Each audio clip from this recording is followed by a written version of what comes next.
Annie and the Wild Animals by Jan Brett. It had been snowing for days. Winter was lasting too long. Something was wrong with Annie's cat.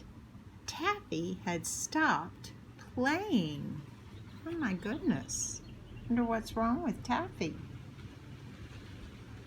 She ate more than usual. She slept all day long. Annie found her curled up in strange places. Look, she's in the potato bin, Betsy. One morning, Annie could not find Taffy anywhere. She looked and looked, but Taffy was gone. Annie was very lonely.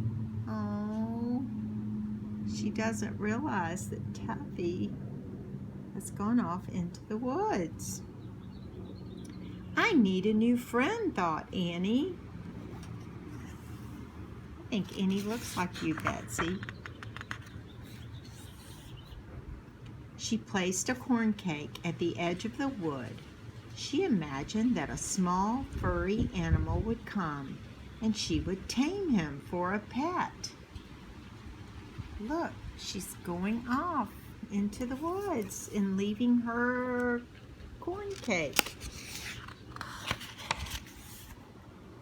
The next morning, the corn cake was gone. In its place stood a giant moose. Look at the moose out the window. Betsy, look, those are his legs, not trees. He's too big to tame, thought Annie. I will have to try again. That night, Annie left another corn cake at the edge of the wood. Wonder who will get it this time.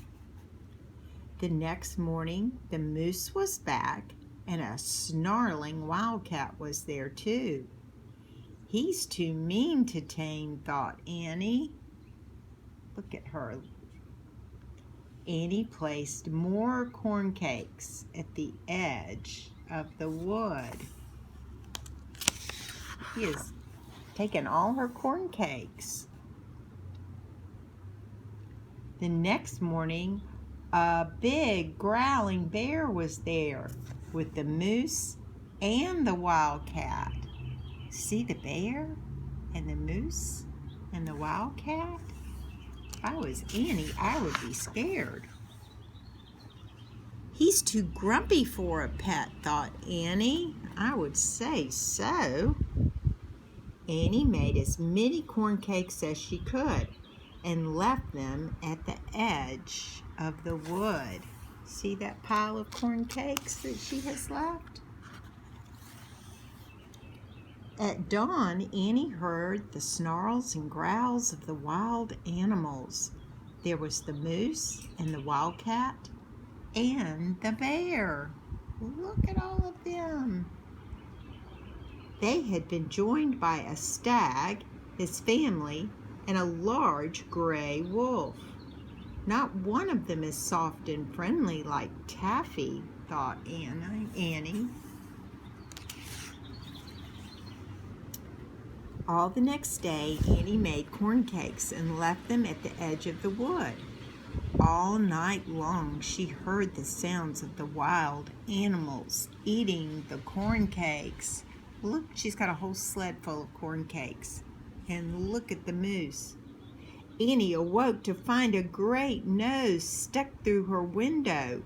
It belonged to the moose, who was still hungry.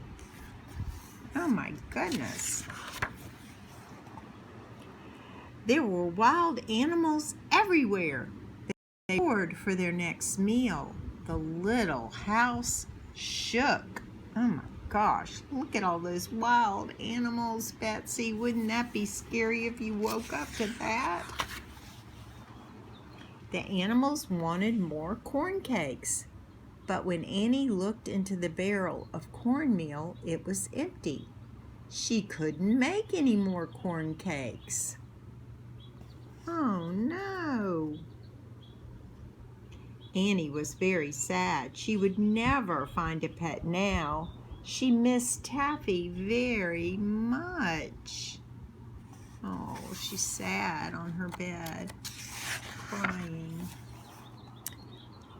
All that night, a warm breeze blew from the south. The snow melted and new buds could be seen on the plants and trees. The wood was coming alive again. By the next morning, the wild animals had gone back to the wood. They would find food there now that spring had finally come. See? It looks like here with the spring coming.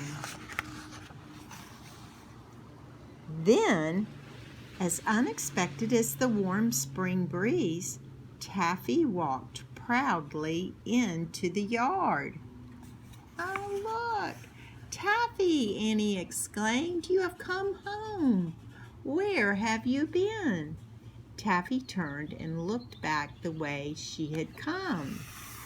Wonder what she's looking at.